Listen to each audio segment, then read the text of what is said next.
Welcome to MIT's Computer Science and Artificial Intelligence Lab's Alliances podcast. I'm Kara Miller. On today's show, economist Andrew McAfee talks about what he sees when he speaks with executives around the globe. I think we're going to see change happen, deep change happen, in industry that have historically not been affected by the computer. Because everyone is now a high-tech company, and because the geeks have figured out how to run a high-tech company better. McAfee is the author of the book, The Geek Way, which examines how tech leaders revolutionized corporate America. And their approach, he argues, is going to pay dividends in the age of AI.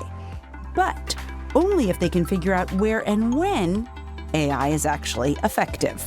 The AI-using engineers were killing it compared to their non-AI using colleagues from September forward. Woohoo, big win, the ROI is fantastic for this technology. And what we said once we got that data is great. That's what you would do before the credibility revolution. So today on the show, AI sweeps through business, and business tries to figure out, how do you really understand this thing? That's coming right up. But first, CSAIL Alliances is the industry gateway to MIT's Computer Science and Artificial Intelligence Lab. Members get access to CSAIL research, talent, conferences, courses, and more. If you want to learn more, visit csail.mit.edu/podcast. That's csail.mit.edu/podcast.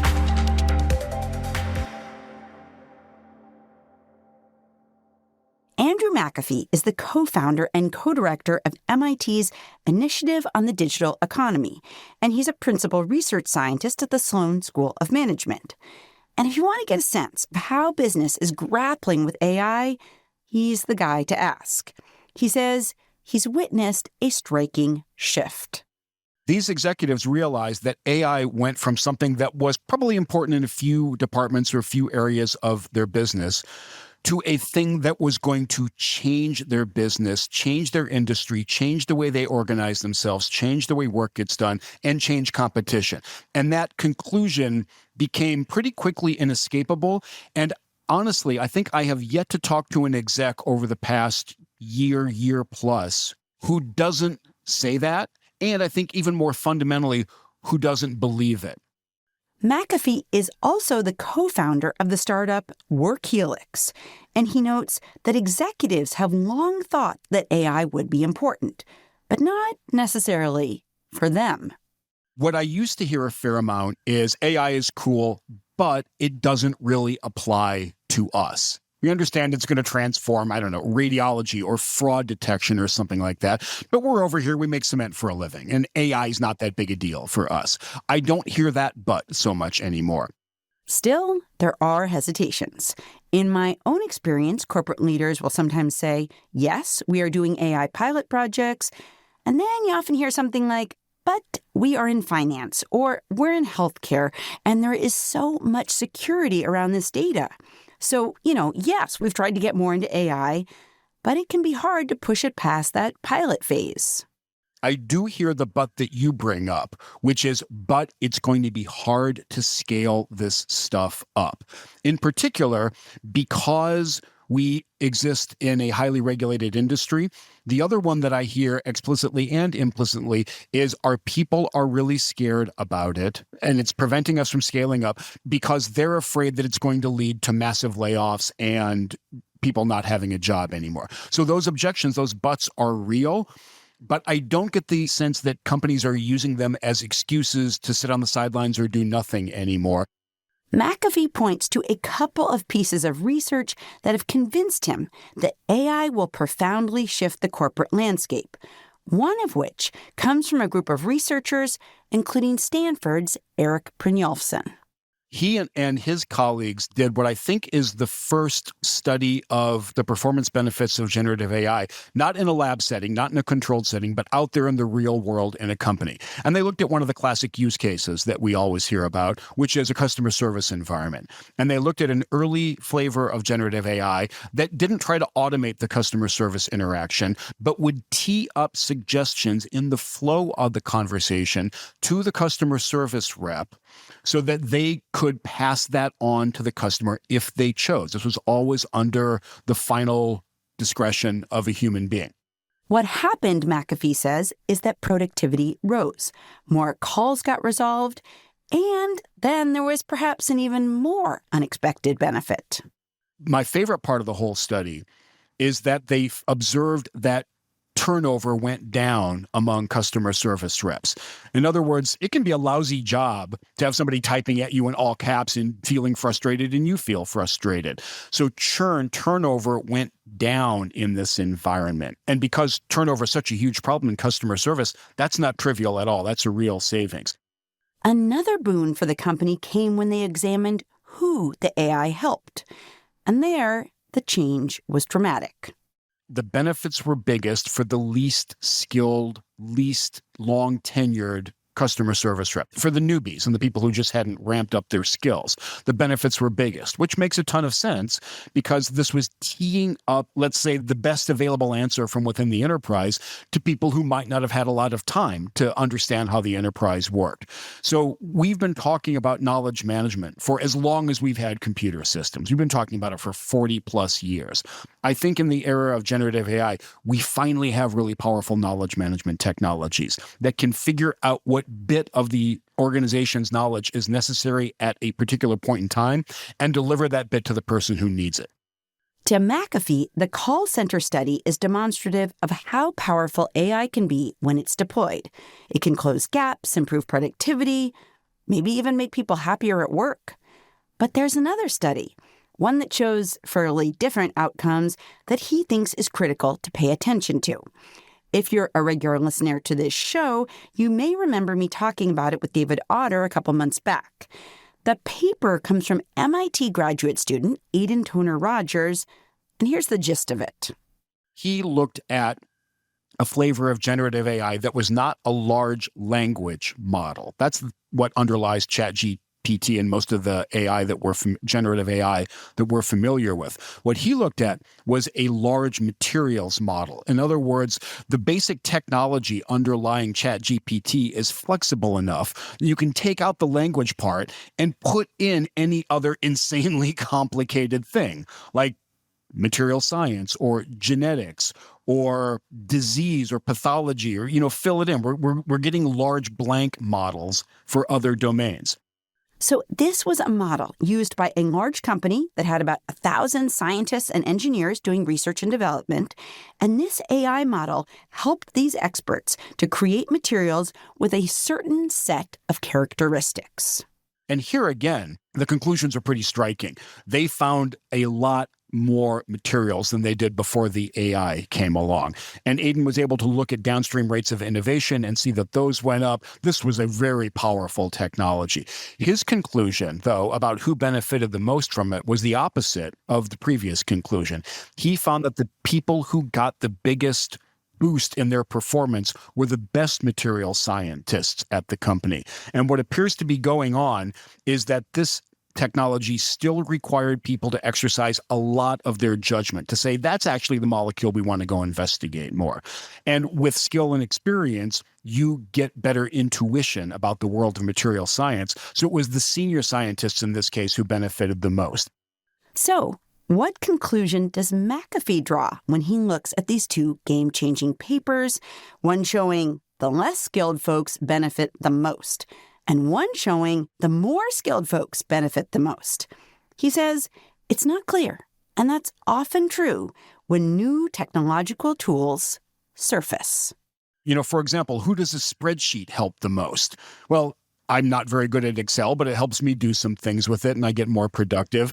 If you are an equity analyst, if you are examining acquisition targets at a private equity fund, you are an Excel ninja, right? You are using that thing in ways that I can't even conceptualize. Those are the superstars of the Excel world, and they are benefiting from the very powerful technology that we call the spreadsheet. So I think it's really early, and I think it's going to be a very, very multidimensional phenomenon. Kara, you and I have talked in the past about this category of technology called a general purpose technology, which are the ones that get economists really excited because they're the ones that accelerate the normal march of economic growth and therefore prosperity and abundance and the things that we care a lot about.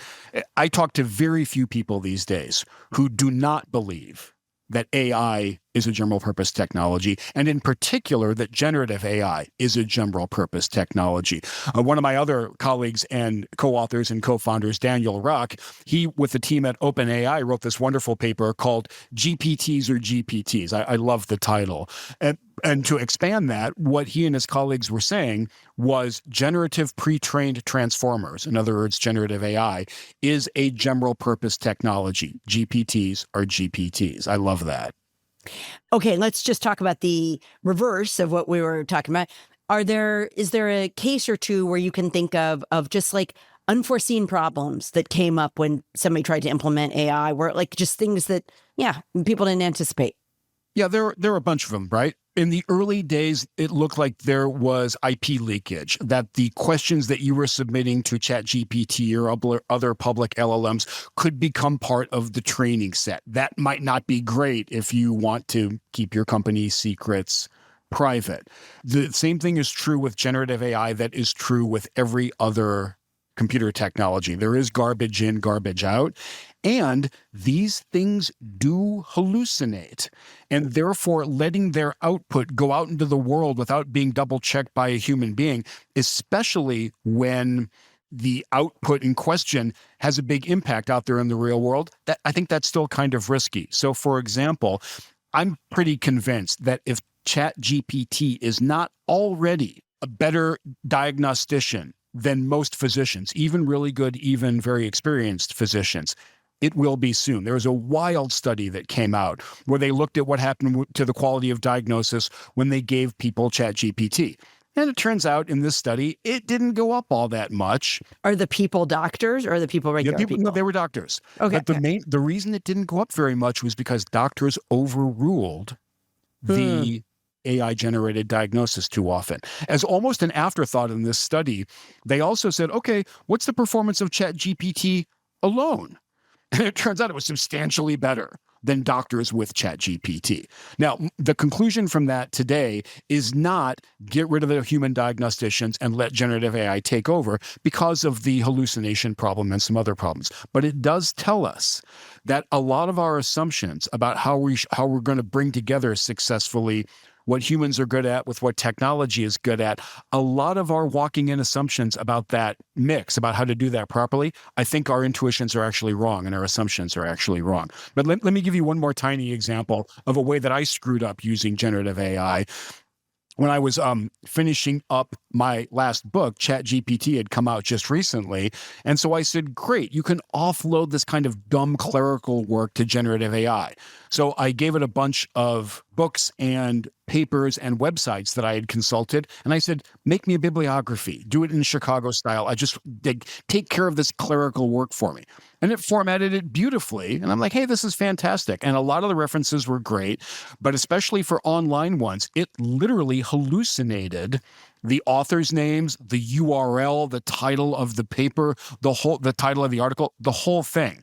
And I realized that I was engaged in hallucitation is what they call it, because Gen AI will flat make that stuff up. Now, as I said earlier, it does look like hallucination rates are going down. We're finding clever ways around that, but that's still a problem that's out there. I've seen that with bios of people. You want a short bio of Andrew McAfee, and it kind of like pulls from other people on like the MIT website that you're near. And it's like, well, you won that award. Well, you didn't, but somebody close by did, and good enough. I wish it would confuse me with Duran, right? And say I was awarded the Nobel Prize last year and gave a speech to a glittering assembly. I haven't come across that hallucination yet. One interesting thing that's happened, and feel free to check me on you've written a little bit about this, but Boston, which is kind of our stomping ground, at least in terms of companies, does not feel with AI like at the center of the action. And I wonder, in your view, how Silicon Valley came to own AI, maybe in an even more concentrated way than it owned computing, because if you know Boston, you may remember Route 128. You might remember digital equipment. You're breaking my heart, Kara. I'm right? sorry. I'm sorry. I thought you were going to say you're breaking my brain, but I didn't mean to break your heart. But yeah, I mean, these were places, companies, areas that really shone in computing. What has happened as AI has grown up, admittedly, incredibly quickly in terms of like geography here? Yeah. It's such a fascinating question, right? Because the concentration of companies, highly valuable companies, highly innovative companies in the digital space, the concentration of those companies in a tiny slice of Northern Californian real estate is wild, is absolutely wild. And here we are. How many decades are we into the computer revolution or the web revolution? And that concentration just seems to keep getting stronger and stronger instead of dissipating all over the world. This is a wild, wild phenomenon. And there are a few different stories about what happened. I wrote a Substack post where I formulated my own theory, which I called it the a Markov-Saxenian-Malaby hypothesis. So let me unpack that. I started off with a wonderful book that John Markoff wrote. And John Markoff was the senior technology correspondent for the New York Times for a long time, was based out west. He's written a couple of cool books. The one that I read that really opened my eyes was called What the Dormouse Said. And Markoff took us back to like the 70s in Northern California. So just like close your eyes and immerse yourself in the Northern Californian culture of the 1970s. And it's kind of what you were expecting, right? There were a lot of people with long hair and beads. There was fairly widespread use of substances that became tightly controlled by the government. There were ashrams and be-ins and, you name it. All that was absolutely going on. What was also going on in Northern California were a couple other things. The military-industrial complex was in full swing out there. There were big defense contractors. There were pretty buttoned-down think tanks going on.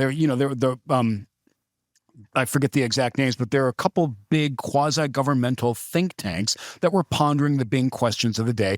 And there was the start of a semiconductor industry out there.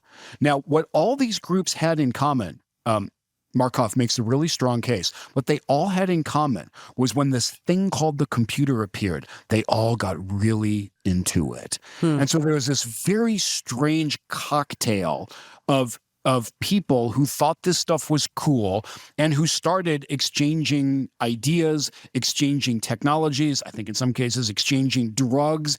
And to me, it's important that confluence happened out in the center of the counterculture for America at a time when the counterculture was still very much a thing. Now, Kara, contrast that to where we live in gray, dour, puritanical, sleet-ridden New England. Look, I love living here, but let's not kid ourselves, right? The vibe out here is different. I think that's important. Annalise Saxenian is this fantastic sociologist, and she highlighted an aspect of what Markoff started to talk about, that the corporate cultures in Northern California are much more horizontal. They're much flatter. There are a lot more people flowing from organization to organization. As you probably know, Kara, non-competes have not been enforceable in California for a long, long time. So I can walk out the door and go work for the competitor, and you can't stop me from that. I think in Massachusetts, we still have non-competes. It's been a much more fraught and contentious issue. Yeah. So, we Yankees, we built these vertical companies that made computers and nothing got in and nothing got out the front door of the company. And that worked for a while, but it got overtaken by this more free-flowing approach that Saxenian talks about. And then the last thing, the third leg of my the trio and my hypothesis, Sebastian Malaby, who's a fantastic financial journalist, wrote a book called The Power Law, where he argues for the importance of venture capital and venture capitalists in high-tech industries, and in particular in Northern California. And he tells vivid stories about these iconic American tech companies and how important the VCs were, not just their checkbooks, but the way that they helped entrepreneurs solve problems, the way they help them find professional managers to grow up companies, the way that they went through different generations of technology and corporate thinking, and that they were incredibly important in the story of Northern California. And if I can get the quote right, Malaby calls Silicon Valley, he uses very strong words, which I agree with. He said, it is the most durably productive crucible of applied science anywhere in history. Man, that's a great phrase.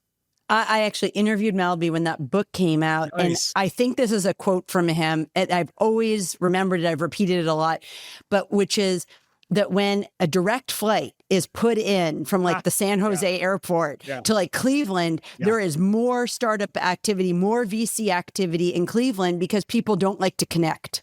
People want direct flights. And I just thought that was like, there you go. Exactly. As when people say, if I can get there in 4 hours, okay. But if this is going to take me like 8 with a layover, no way. Yeah, and I travel enough to understand that and to believe that finding with all my heart, because to me, there's a huge difference between being in 2 airports and 3 airports on a trip. You touched on something in that answer, which I think is important and that you've talked a lot about. But you've said that the way that companies are structured, you said horizontal in that last answer, is in a lot of ways key to the success of Silicon Valley. And I wonder if you think similarly key to the success of AI. Carrie, the definition of a great question is one that your correspondent has written an entire book about. Perfect. So thank you for teeing me up.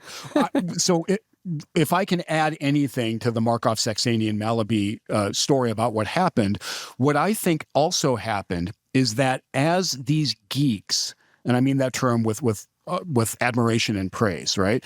As these computer geeks started founding companies and realized that they had caught lightning in a bottle, and that if they could run these companies well, they were going to have a huge, successful, profitable company in a big global industry, right? The pot of gold at the end of the rainbow was a very, very big pot of gold.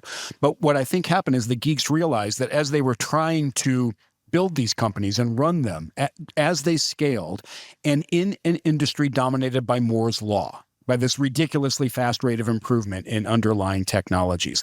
If you are trying to run and grow and sustain and scale a company in a Moore's Law dominated industry, I think what happened is a lot of the geeks realized you could not succeed at that difficult task and follow the management playbook of the 20th century.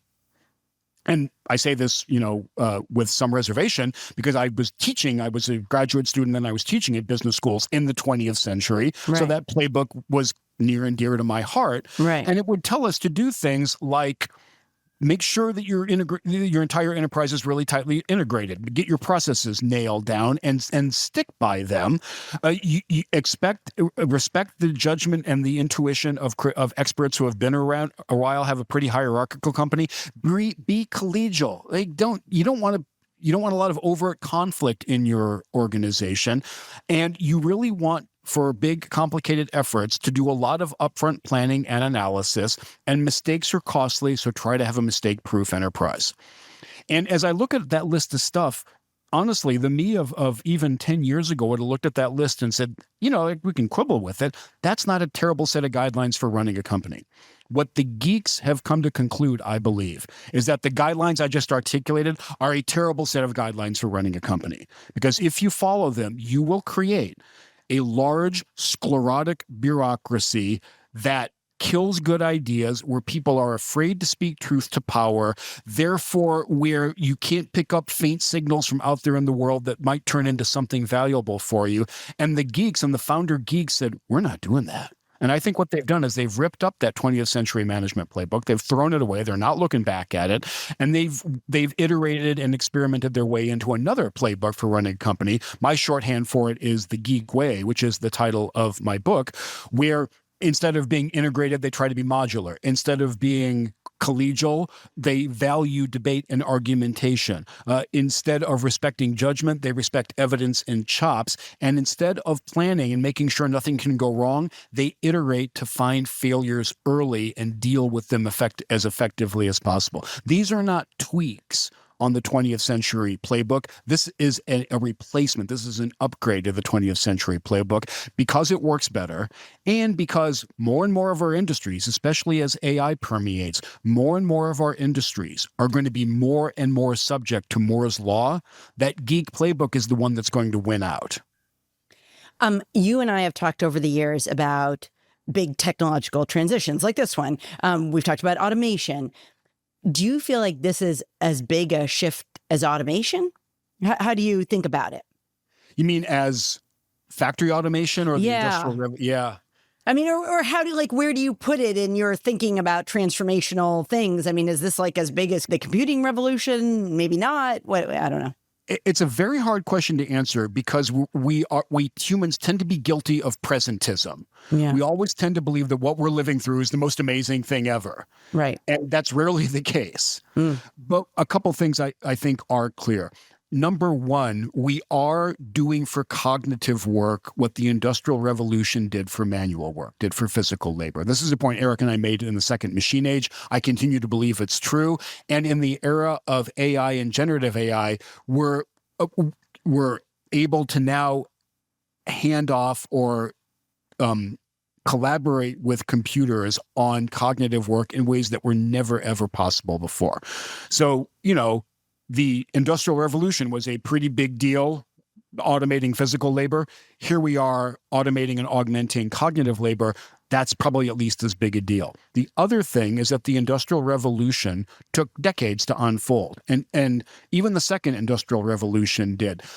It took decades from the introduction of electric power in factories until factories became noticeably more productive. It was a long, slow process, not just of installing electricity everywhere, but in rethinking what a factory could be.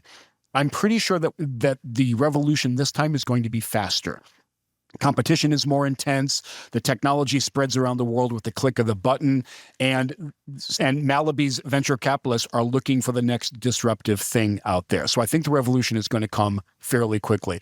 To be concrete about that, I think we're going to see change happen, deep change happen in industry that have historically not been affected by the computer revolution because everyone is now a high-tech company and because the geeks have figured out how to run a high-tech company better. Look at SpaceX, for example. SpaceX was founded in 2002, and in less than 25 years, in less than a quarter century, it has become a near monopolist in putting payloads into space. It also built and runs by far the largest and highest capacity network of internet satellites out there in the world. Number two is not even close. It is the only organization currently certified by NASA to take American astronauts into space, and it's going to succeed, I believe, with its gigantic new rocket, Starship. Wasn't last year the time when a rocket falling back to Earth was caught by a gigantic pair of chopsticks on a launch pad? This is all in a quarter century. We've not seen this before. I just saw an article in the Journal a little while back about Xiaomi and becoming an electric car maker. And I remember Xiaomi back when they were making relatively inexpensive Android smartphones, and it turns out they were, and they got pretty good at it. They decided to make electric cars about 5 years ago. And now They make about 300,000 a year in a gigantic factory outside Beijing. And I think that these cars pose a not even super long-term, like a medium-term existential threat to a lot of legacy car makers. I'm not the only one who thinks that. Jim Farley is the CEO of Ford, and I think he realizes how deep the challenge is. He actually had one of these Xiaomi cars brought over to the U.S. and retrofitted so it was legal in the U.S. He drove it around for 6 months, and he said it was a great car. I did not want to give it back. Holy Toledo. Yeah. In the Geek Way, I document VW's efforts to build and get its first fleet of electric cars and get them out there and get consumers to like them. It's been a train wreck, is a polite way to say it. And now VW is confronting its first large-scale layoffs, and are they going to close factories and things like that? So again, if we look at the companies that became successful in the 20th century and the companies that became successful in the 21st century, we see a very different population, and we see them following a very different playbook. So if automation changed manual labor and maybe what manual labor was worth, and if AI maybe changes sort of the labor of the person who sits behind the computer, I wonder, I know it's like early days, but how you think about this question of, will AI change what it means to be educated, or will AI change the rewards that we've seen so far of being educated? Yes and yes, right? Yeah. But I think it's too early to know exactly how. Okay. I have always believed that writing clearly is evidence that you're thinking clearly. Yeah. Now, of course, I believe that. Me too. I write for a living. I know some extremely successful people who are terrible terrible writers, just extremely unclear writers. So I'm not sure that my hypothesis is that great or that it holds all the time. But here's a possibility. It could be that teaching people to write will become about as useful as teaching them to manually invert a matrix in linear algebra, which is a thing that I did once when I took a linear algebra course. It's extremely painful.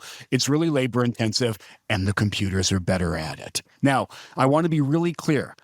I don't believe that learning to write well is useless.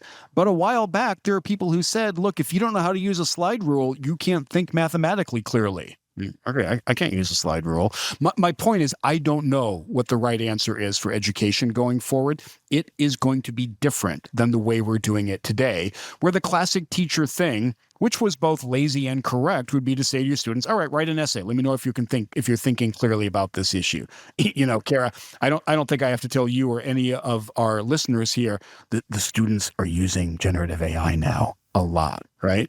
And ignoring that it is a massive, massive mistake. So we don't know what impactful education looks like in an era of abundant generative AI. Well, I don't think we know. We're going to learn it over time. Again, to continue to stick with the playbook that got us here, I think is a really bad idea. But as you indicate, a lot of things are up for questions. Like, is it worth learning how to write? Is it worth learning to code? Another thing that AI isn't so bad at either. So, these questions, it's tricky. Like if somebody's 12 years old, project forward 10 or 20 years, what are they going to need to know? These are not necessarily easy questions to answer. I agree. These are not easy questions to answer because so many of our assumptions have been called into question now. I find it hard to believe that there will be no economic value to people who know how to think clearly. Now, that might mean something different than it does today. Right. There's going to be economic value to people who are creative. I'm pretty convinced that being creative 10 years from now is going to be very different than what being creative means today. And in particular, a lot of the most creative people in any domain in a decade will be using AI reflexively. Maybe not all. Right? There are still people who make a living selling furniture by crafting everything by hand. Okay, that's not really the economic mainstream. But these technologies are, I think, an absolute boon, an absolute accelerant to creativity. And we're going to see amazing examples coming out of the woodwork in ways that I can't anticipate. And for me, I can't wait for that to happen. Let's talk in the last couple of minutes here about your own startup related to AI, which is Workhelix. Give me a sense of, usually behind a new idea like this, there's a problem that you saw that you were trying to solve. Was that the case? And what was it? Yeah, exactly. And the problem that we kept noticing, when we say we, I'm talking about me and my co-founder. I'm talking about Eric Brynjolfsson, Daniel Rock, who is Eric's former doctoral student and now at Wharton, and James Mylan, who used to sell enterprise software for a living and is now our CEO. What the four of us noticed was what you and I were talking about at the start of this call, that companies today, they know we're in a new era. They know, but they've got two real questions about how to proceed and how to succeed in this new era. The first one is, what should our AI portfolio look like? Where can it deliver the most value for our company? The second one is, great, we've made some decisions, we're scaling up. How do we know how it's going? And so we've got technology and we've got services to help with both of those questions. In both cases, our offerings are incredibly grounded in a ton of data.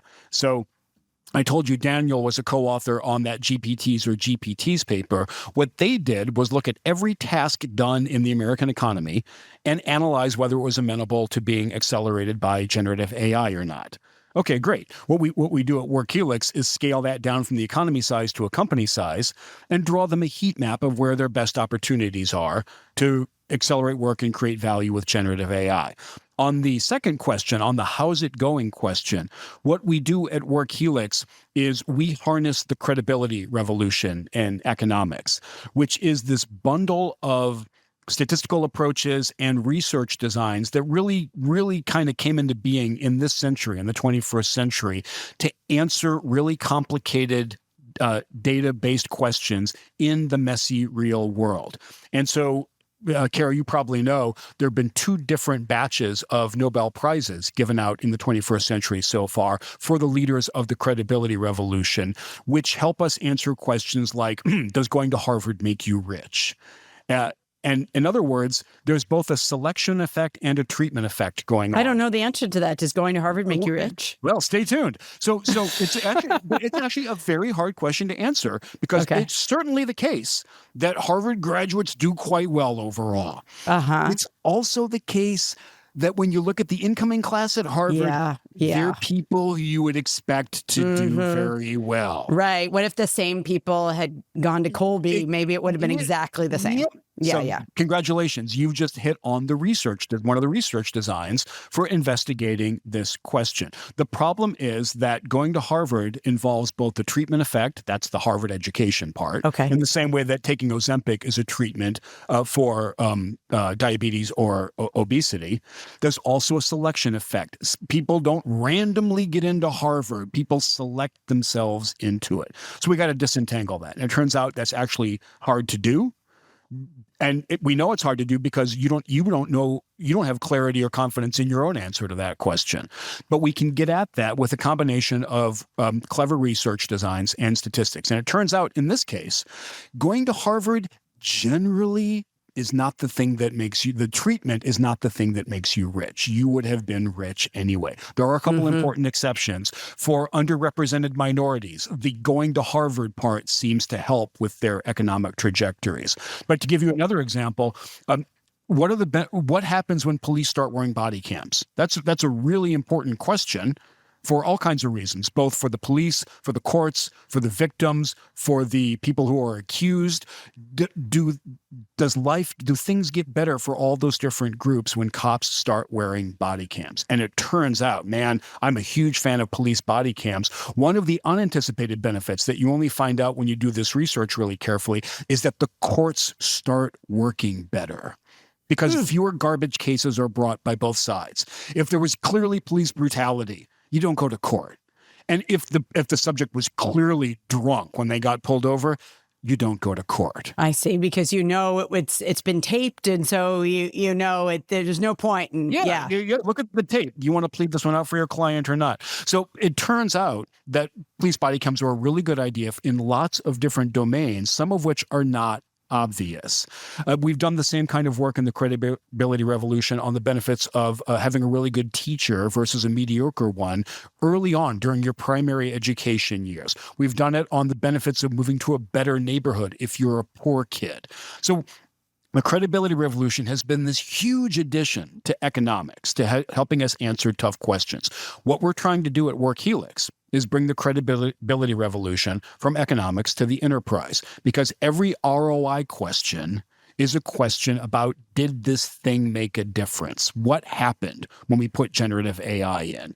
And right now, what I've learned is that most companies are approaching that really important ROI question with the toolkit from before the credibility revolution. And you're going to get a lot of answers wrong. Your estimates are going to be badly off if you don't have the latest and greatest tools, if you don't have the credibility revolution tools in your analytic toolkit. The problem is, that sounds great. The problem is they're actually kind of difficult to use. You need some decent training and experience in economics and statistics, and you got to develop your chops over time. So what we're saying, what Workhelix is saying to our customers is, let us handle that. Like you have plenty to do. Worry about to deploy the technology and do the change management and all that. We're going to tell you if your investments are paying off or not. I'm just going to point out one thing I think you found that fascinated me, and you can, fix this around the edges where it's not quite right. But you were looking at engineers using AI and engineers not using AI. And, you found that the engineers using AI were more productive. So, problem solved, clearly, use AI. But then you sort of started to think about, well, but who would choose to use AI versus who would choose not to use AI? And I mean, you sort of finished the sentence. What did you find?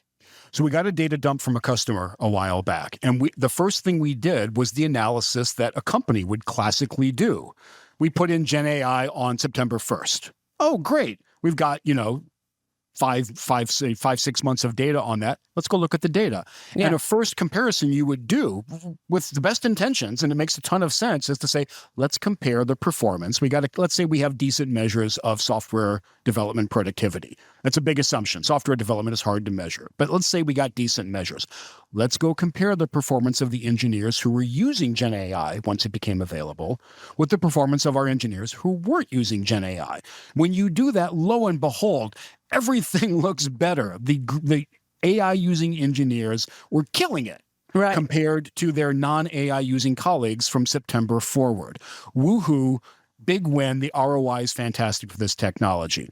And what we said once we got that data is great. That's what you would do before the credibility revolution. What you do when you're aware of the credibility revolution is a couple different analyses, and you start by asking a very different question. Or after you do that comparison, you say, okay, wait a minute. Were those Gen AI using engineers, were they more productive before Gen AI came in? In other words, is there a selection effect? Did your most productive engineers select into using Gen AI? And what we found was absolutely these engineers, the ones who used Gen AI, were also outperforming their colleagues before September 1st, before there was any Gen AI around. There was a strong selection effect.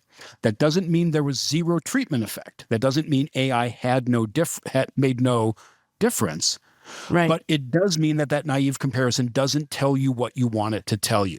And what I've come to believe is a lot of the well-intentioned ROI analyses that companies do, they're actually going to give you the wrong answer. In the same way that if you just looked at Harvard grads, you'd say, man, going to Harvard makes you rich. Right. But if you have to be careful. You have to take into account, what if you're already rich to start with? Like, these are important things to think about.